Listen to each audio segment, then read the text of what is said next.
మన దేశం ఎడ్యుకేషన్ సర్వీసెస్కి సంబంధించి మన అడ్మిషన్ డైరెక్టర్ చందు గారు ఈరోజు మనతో ఉన్నారు. బీఎస్సీ అగ్రికల్చర్ కోర్స్ తీసుకోవడం వల్ల ఎటువంటి ప్రయోజనాలు కలుగుతాయి, అసలు ఆ కోర్స్ ఎందుకు తీసుకోవాలి, ఇటువంటి డౌట్స్ అందరిలో ఉంటాయన్నమాట. సో ఆ డౌట్స్ అన్నిటినీ క్లియర్ చేయడానికి చందు గారు మనతో ఉన్నారు. ఆయన అడిగి మరిన్ని విశేషాలను తెలుసుకుందాం. చందు గారు నమస్కారం అండి. నమస్తే అండి. సార్ చెప్పండి, బీఎస్సీ అగ్రికల్చర్ కోర్స్ అనేది పర్టికులర్లీ ఇంపార్టెన్స్ ఉన్నటువంటి కాలేజ్లోనే చేయాలంటారా? బీఎస్సీ అగ్రికల్చర్ చాలా యూనివర్సిటీస్ అనేవి మనకి ఇండియాలో చాలా ఉన్నాయండి. కాకపోతే వీటిలో కొన్ని బెస్ట్ యూనివర్సిటీస్, బెస్ట్ కాలేజెస్ అనేవి ఉన్నాయన్నమాట. కొంచెం మంచి యూనివర్సిటీ అనేది సెలెక్ట్ చేసుకోవడం వల్ల స్టూడెంట్కి యూజ్ ఏంటంటే, ఇప్పుడు చాలామంది పిల్లలు ఏం చేస్తారంటే ఇయర్లీ ఒక 50,000 40,000 వేరియేషన్ అనేది ఫీజు వేరియేషన్ ఉందనుకోండి, కొంచెం తక్కువ బడ్జెట్లో 4 years మీద ఒక 2 lakhs తగ్గుతుందన్న కాన్సెప్ట్లో చాలామంది పిల్లలు ఏం చేస్తారంటే తక్కువ బడ్జెట్లో ఉన్న ఇన్స్టిట్యూషన్కి వెళ్దాము, ఎక్కడైనా అదే ఐకార్ యూనివర్సిటీ సబ్జెక్ట్ వస్తుంది, సరే కంప్లీట్ అయిపోతుంది అన్న కాన్సెప్ట్లో ఉంటారు. కానీ బెస్ట్ ఇన్స్టిట్యూషన్ అనేది సెలెక్ట్ చేసుకున్నప్పుడు ఏమవుతుందంటే, ఇప్పుడు స్టూడెంట్ ఉన్నాడు 10th వరకు 12th వరకు ఎక్కడ చదివినా ఇంటర్మీడియట్ అనేది కంప్లీట్ అవుతుందండి.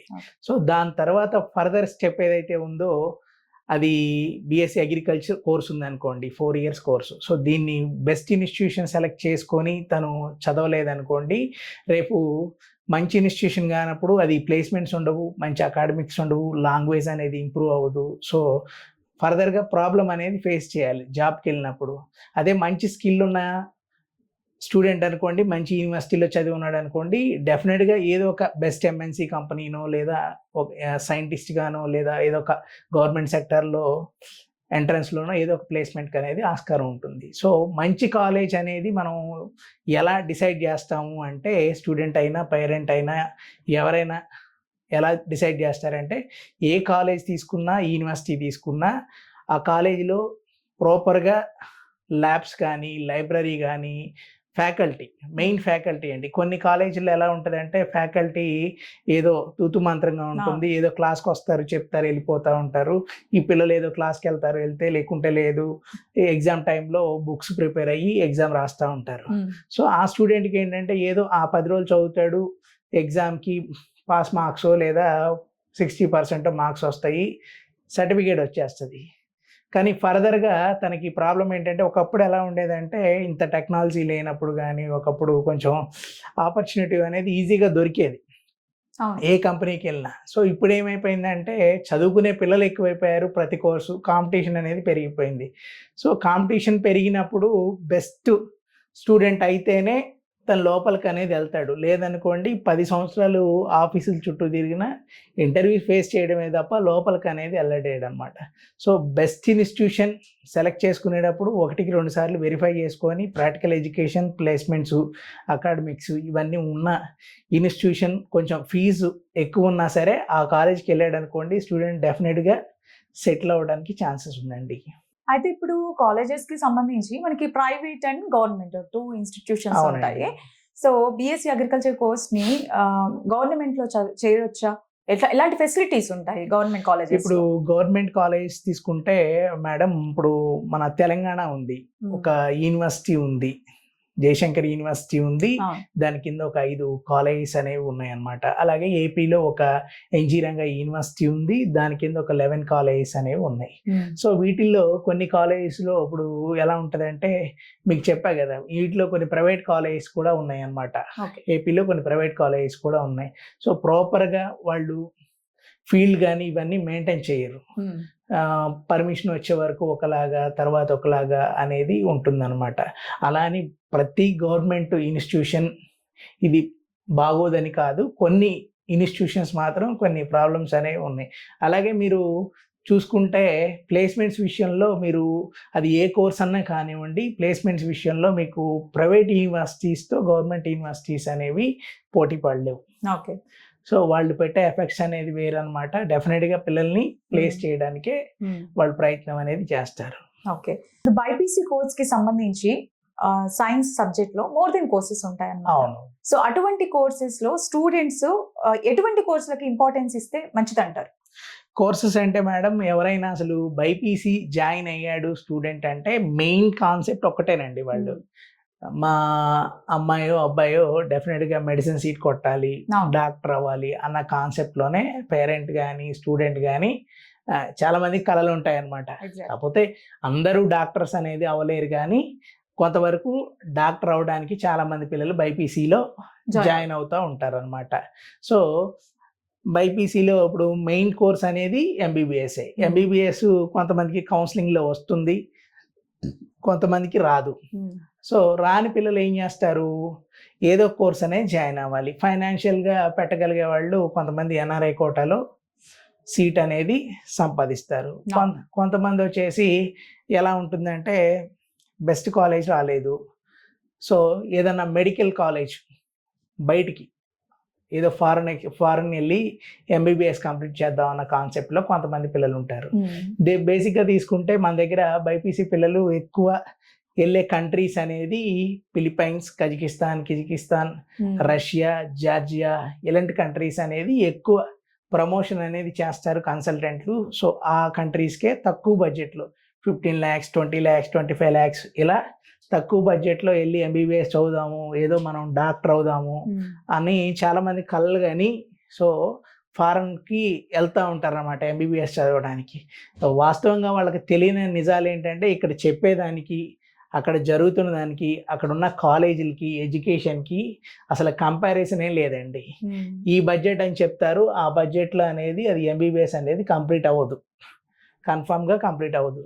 రెండోది ఏంటంటే ఇప్పుడు ఈ చిన్న చిన్న కంట్రీస్లో మెయిన్గా చూసుకుంటే ఇప్పుడు మన దగ్గర చిన్న చిన్న ఇంటర్మీడియట్ కాలేజీలు ఎలా ఉంటాయో మెడికల్ కాలేజీలు అనేవి అలా ఉంటాయి. సో మెడికల్ కాలేజ్ అంటే ప్రాపర్గా ప్రొఫెసర్స్ ఉండాలి, లైబ్రరీస్ ఉండాలి, ల్యాబ్స్ ఉండాలి, చాలా పెద్ద ఎక్విప్మెంట్ అనేది ఉండాలి. మనం చూస్తూనే ఉంటాం కదా మన దగ్గర మెడికల్ కాలేజ్. సో మన దగ్గర ఉన్న మెడికల్ కాలేజ్తో పోలిస్తే ఒక కార్నర్లో ఉన్న చిన్న బ్లాక్ లాగ్ కూడా ఉండదు అనమాట అక్కడ మెడికల్ కాలేజ్. సో అంత చిన్న చిన్న మెడికల్ కాలేజ్లు అనమాట. ఏం లేదు, పర్మిషన్ తెచ్చుకుంటారు, స్టూడెంట్స్ జాయిన్ అవుతారు, ఏదో క్లాసెస్ చెప్తారు, ఎగ్జామ్స్ పెడతారు. స్టూడెంట్స్ కూడా ఎలా తయారయ్యారంటే మేడం, కొంతమంది ఇప్పుడు సీనియర్ స్టూడెంట్స్ ఉంటారు చాలామంది. సో ఈ ఫారెన్ అబ్రాడ్ ఎంబీబీఎస్లో ఎలా అయిపోయిందంటే వీడు స్టూడెంట్ అడ్మిషన్ తీసుకొస్తే అక్కడ కాలేజ్ వాడు ఏదో కమిషన్ ఇవ్వటం అన్న కాన్సెప్ట్లో ఉండిపోయింది అనమాట. సో ఎవరో స్టూడెంట్ జాయిన్ అయి ఉంటాడు, ఆల్రెడీ లాస్ అయి ఉంటాడు ఆ స్టూడెంట్. తనేం చేస్తాడంటే ఇక్కడ బాగుంటుంది, కిజికిస్తాన్ వచ్చేయండి, రష్యా వచ్చేయండి, మా కాలేజ్కి వచ్చేయండి, మెడిసిన్ తక్కువలో అయిపోద్ది అన్న కాన్సెప్ట్లో ఉంటాడు. ఆల్రెడీ వీడికి లాస్ అయ్యాడని తెలుసు, కానీ స్టూడెంట్ నేను లాస్ అయ్యాను, సో దీన్ని ఎలా అయినా నేను ఫీల్ చేయాలన్న కాన్సెప్ట్లో ఈ స్టూడెంట్ ఇంకొక 4 స్టూడెంట్స్ తీసుకెళ్తాడు. స్టూడెంట్స్ కూడా ఏం చేస్తున్నారంటే అక్కడికి వెళ్ళిన తర్వాత వాడికి ఎడ్యుకేషన్ లేకపోయినా ఏం లేకపోయినా స్టూడెంట్ ఎలా ఆలోచిస్తున్నాడంటే సరదాగా ఎంజాయ్ చేయడానికి వచ్చాము, ఎంజాయ్ చేసి ఏదో సరదాగా చదువుకొని సర్టిఫికేట్ పట్టుకొని వెళ్ళిపోదామని అనుకుంటున్నాడు. సో ఇప్పుడు ఈ 5 సంవత్సరాలు 6 సంవత్సరాలు ఎడ్యుకేషన్ అయిపోతుంది, బాగానే ఉంటుంది. నెక్స్ట్ తను ఇండియా వస్తాడు. ఇండియా వచ్చిన తర్వాత నెక్స్ట్ ఎగ్జామ్ అనేది అటెంప్ట్ చేయాలి. సో నెక్స్ట్ ఎగ్జామ్ అటెంప్ట్ చేయడానికి సంవత్సరాలు పడుతుంది అనమాట. సో ఇలా అయిపోయిందనమాట ఫారెన్ ఎంబీబీఎస్ అనేది మాత్రం. అసలు ఆ కాన్సెప్ట్లో ఫారెన్ ఎడ్యుకేషన్కి ఎంబీబీఎస్ చదవడానికి వెళ్ళటం కంటే కూడా ఇక్కడుండి ఇలా బీఎస్సీ అగ్రికల్చర్ ఇలాంటి కోర్సెస్ అనేవి తీసుకోవడం అనేది బెస్ట్ ఆప్షన్ అండి. దీని తర్వాత ఇక బెస్ట్ ప్రోగ్రామ్ ఏదన్నా ఉంది అంటే అది కన్ఫామ్గా బీఎస్సీ అగ్రికల్చర్. ఎందుకు బీఎస్సీ అగ్రికల్చరు అంటే మెయిన్గా రీజన్ ఏం లేదండి, మీకు కొంచెం ఆపర్చునిటీస్ అనేవి చాలా ఎక్కువ ఉంటాయి బీఎస్సీ అగ్రికల్చర్లో. మనకి ఇప్పుడు తీసుకుంటే జాబ్ పరంగా ప్రైవేట్ కానీ గవర్నమెంట్ సెక్టర్ కానీ నెంబర్ ఆఫ్ జాబ్స్ అనేవి ఉన్నాయి. సో స్టూడెంట్కి ఆపర్చునిటీ దొరుకుతుంది. మనం ఏ ఎడ్యుకేషన్ అయినా చదివేది ఎందుకండి, ఉద్యోగం చేయడానికే కదా. సో ఉద్యోగం చేయడానికే కాబట్టి ఉద్యోగాలు ఎక్కువ ఏ కోర్స్ వైపు ఉన్నాయో సో అలాంటి కోర్స్ తీసుకొని కొంచెం స్ట్రాంగ్గా కష్టపడి ప్రాక్టికల్ ఎడ్యుకేషన్ నేర్చుకుంటే డెఫినెట్గా స్టూడెంట్కి గ్రోత్ అనేది ఉంటుందండి. Agriculture or horticulture, food technology or biotechnology, ఫిషరీస్కి సంబంధించినటువంటి కోర్సెస్లో స్టూడెంట్స్ని ఎటువంటి కోర్స్ తీసుకోవాలి అంటే మీరు ఏం సజెస్ట్ చేస్తారు? ఇప్పుడు మనకి ఇవన్నీ బైపీసీలో అగ్రికల్చర్కి రిలేటెడ్ కోర్సెస్ అండి. మీకు హార్టికల్చర్ అయినా, ఫారెస్ట్రీ అయినా, ఫిషరీ అయినా, బయోటెక్నాలజీ అయినా ఇవన్నీ. ఇప్పుడు ఎగ్జాంపుల్ ఇప్పుడు ఫారెస్ట్రీ వాళ్ళకి ఒక గవర్నమెంట్ సెక్టర్లో ఒక పోస్ట్ పడింది అనుకోండి, అగ్రికల్చర్ స్టూడెంట్ ఈ ఫారెస్ట్రీకి సంబంధించిన కోర్స్ అనేది వాళ్ళకి సంబంధించిన ఎగ్జామ్ అనేది రాయొచ్చు. హార్టికల్చర్లో పడింది అనుకోండి, హార్టికల్చర్ సంబంధించిన పోస్ట్ని కూడా అగ్రికల్చర్ స్టూడెంట్ అనేది ఎగ్జామ్ అనేది అటెంప్ట్ చేయొచ్చు. ఎందుకంటే అగ్రికల్చర్లోకి వచ్చేసరికి ఇప్పుడు హార్టికల్చర్ ఉంది అనుకోండి, ఓన్లీ హార్టికల్చర్ రిలేటెడ్ సబ్జెక్ట్సే ఉంటాయి. ఫిషరీ రిలేటెడ్ సబ్జెక్ట్సే ఉంటాయి కోర్సులోకి వెళ్ళినప్పుడు. కానీ అగ్రిలో ఏంటంటే horticulture, animal husbandry, fishery, biotechnology ఇవన్నీ కోర్సెస్ కలిపి ఉండేదే అగ్రికల్చర్ కోర్స్ అనమాట. సో వీటి రిలేటెడ్ పోస్టెస్ అనేవి ఏ గవర్నమెంట్ సెక్టర్లో పోస్టులు ఉన్నా సరే ఈ కోర్సెస్కి అనేది వాళ్ళు అటెంప్ట్ చేయొచ్చు అనమాట. సో వీటన్నిటిలో బెస్ట్ ఆప్షన్ ఏంటి అంటే కోర్స్ అనేది బీఎస్సీ అగ్రికల్చర్. ఇప్పుడు స్టూడెంట్స్ ఇప్పుడు కాలేజ్ లేదు యూనివర్సిటీలో జాయిన్ అయినప్పుడు అంటే బీఎస్సీ అగ్రికల్చర్ కోర్స్కి సంబంధించి అగ్రిడేషన్ ఉండాలి ఖచ్చితంగా అని అంటారు. అసలు ఏంటి అసలు అగ్రిడేషన్ అంటే ఏంటి? ఇప్పుడు అక్రిడేషన్ అంటే మేడం ఐసీఆర్ అక్రియేషన్ అనమాట. ఇప్పుడు మెడికల్ ఉంది, ఎంసీఆర్ అక్రియేషన్ ఉంటుంది. సో వెటర్నరీ ఉంది, విసిఏ అక్రియేషన్ ఉంటుంది.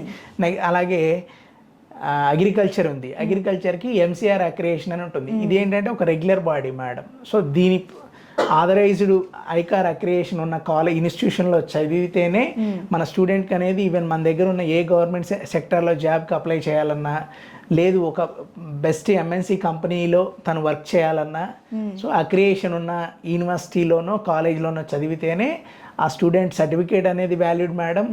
తను జాబ్ చేయడానికి కూడా ఎలిజిబుల్ అనమాట. అగ్రిడేషన్ లేని కాలేజెస్ కూడా ఉంటాయి. అగ్రిడేషన్ లేని కాలేజెస్, యూనివర్సిటీస్ అనేవి మనకి ఇండియాలో చాలా కుప్పలు తెప్పలుగా 30,000, 40,000, 50,000 ఇయర్లీ ఫీజుతో చాలా యూనివర్సిటీస్, కాలేజెస్ ఉన్నాయి మేడం. కాకపోతే ఏంటంటే స్టూడెంట్స్కి కానీ పేరెంట్స్కి కొంతమందికి అవగాహన లేక, లేదు మా కాలేజ్కి అక్రిడేషన్ వస్తుంది, నెక్స్ట్ ఇయర్ వస్తుంది, ఈ ఇయర్ వస్తుంది అని చెప్పడం వల్ల చాలామంది స్టూడెంట్స్ అనేది మోసపోతూ ఉంటారు అనమాట. సో కంపల్సరీ స్టూడెంట్ అనేది వెరిఫై చేసుకోవాలి. వెరిఫై చేసుకొని ది బెస్ట్ ఇన్స్టిట్యూషన్ ఏది ఉంది ఈ కోర్స్కి చదువుకోవడానికి అని చెక్ చేసుకొని ఆ కోర్స్ తీసుకోవడం బెటర్ మేడం. ఓకే, ఇప్పుడు స్టూడెంట్స్కి సంబంధించి నార్మల్గా అంటే చాలా వరకు పలానా యూనివర్సిటీ లేదా కాలేజెస్లో చదువుతున్నప్పుడు వాళ్ళకి ఫైనాన్షియల్ అఫర్ట్స్ అనేటివి చాలా తక్కువ ఉండొచ్చు. అప్పుడు వాళ్ళకి ఎలాంటి కాలేజెస్ చేస్తే బాగుంటుంది అంటారు? అంటే ఇప్పుడు ఫైనాన్షియల్గా కొంతమంది గవర్నమెంట్ కాలేజ్లో చదివే పిల్లలు, ఇలా రకరకాలుగా డిప్లొమా చేసే పిల్లలు ఫైనాన్షియల్గా చాలా పూర్ ఉంటారండి. ఇప్పుడు ఎగ్జాంపుల్ తీసుకుంటే డిప్లొమా పిల్లలు ఉన్నారండి. డిప్లొమా పిల్లలు ఏంటంటే 10th తర్వాత డిప్లొమా అనేది చదువుతారు. బీఎస్సీ అగ్రికల్చర్ చేద్దామని అగ్రిసెట్ రాస్తారు. అగ్రిసెట్లో ఏంటంటే హెవీ కాంపిటీషన్. సో ఆ హెవీ కాంపిటీషన్లో వీళ్ళు సీట్ కొట్టడం అనేది చాలా కష్టం. సో దానివల్ల ఏమవుతుందంటే ఫర్దర్గా వాళ్ళు మళ్ళీ వెళ్ళాలి, చదువుకోవాలంటే పెద్ద కాలేజీల వైపు వెళ్ళాలి అన్న కాన్సెప్ట్లో ఉంటారు. సో ఫైనాన్షియల్గా అఫర్ట్స్ చేయలేరు వాళ్ళు. సో అలాంటి స్టూడెంట్స్కి ఏంటంటే ఇప్పుడు మనకి సెంట్రల్ గవర్నమెంట్ అంతకుముందు 7 lakhs ఉండేది. సో ఏది లోన్ అనేది, ఎడ్యుకేషన్ లోన్ అనేది ఏ కోర్స్కైనా సరే, ఇంజనీరింగ్ కానీ ఇలా ఏ కోర్స్కైనా 7 lakhs వితౌట్ షూరిటీతో, మనకి ప్రాపర్టీ షూరిటీ లేకుండా ఎడ్యుకేషన్ లోన్ అనేది ప్రొవైడ్ చేస్తుంది. సో అలాంటి పిల్లలు కొంచెం మంచి ఇన్స్టిట్యూషన్లో చదువుకోవాలి అనుకున్న పిల్లలు ఎవరన్నా ఉంటే వాళ్ళు ఎడ్యుకేషన్ లోన్ వైపు వెళ్ళి బెస్ట్ ఇన్స్టిట్యూషన్లో జాయిన్ అవ్వడం బెటర్. లేదు ఇంకా ఫైనాన్షియల్గా మనకి అంత అఫర్ట్ పెట్టిన తర్వాత మళ్ళీ దాన్ని ఇబ్బంది అవుతుంది అనుకున్న స్టూడెంట్స్ ఎవరన్నా ఉంటే బీఎస్సీ అగ్రికల్చర్కి బాగా తక్కువ బడ్జెట్లో ఐకార్ కాలేజెస్ అంటే మీకు మహారాష్ట్రలో ఉంటాయండి. లో బడ్జెట్లో 4-5 lakhsలో 4 years అనేది కంప్లీట్ చేయొచ్చు. Thank you so much Chandu గారు. చూసారుగా మన దేశం educational services admission director Chandu గారితో బీఎస్సీ అగ్రికల్చర్ కోర్సెస్కి సంబంధించి చాలా డౌట్స్ క్లియర్ చేశారు ఆయన. సో ఇటువంటి మోర్ దెన్ ఇన్ఫర్మేషన్, ఇంకా ఎటువంటి స్టడీస్కి సంబంధించిన ఇన్ఫర్మేషన్ కోసం అయినా చూస్తూనే ఉండండి యూటీవీ ఎడ్యుకేషనల్ సర్వీసెస్. ధన్యవాదాలు. యూటీవీ ఎడ్యుకేషనల్ సర్వీసెస్ ఛానల్ని షేర్ చేయండి, సబ్స్క్రైబ్ చేయండి, లైక్ చేయండి.